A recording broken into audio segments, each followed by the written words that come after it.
मामा आपलं नाव काय? अशोक विनोबा माने. मामानी घर तुम्हाला कधी विकलं? 68 साली 1968. 1968 ला. बाळूमामाची समाधी झाली 66 ला. बरोबर. 66 नंतर तिने काय काढलं. मग त्याच्या आधी आम्ही भाड्यानं नव्हतो.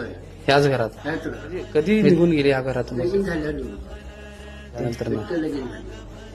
इथं घरातच इथं चालतं काय सगळं? कोण कोण राहायचं ते घरी? बाळूमा, भीमा, भैरू आणि भोज असं राहायचं. सगळं. त्या भिंत होती इकडे बाळूमा राहायचं होता. आम्ही इकडे.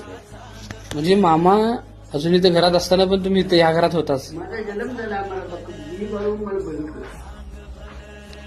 तुम्ही होता तेव्हा? माझा 50चा जन्म.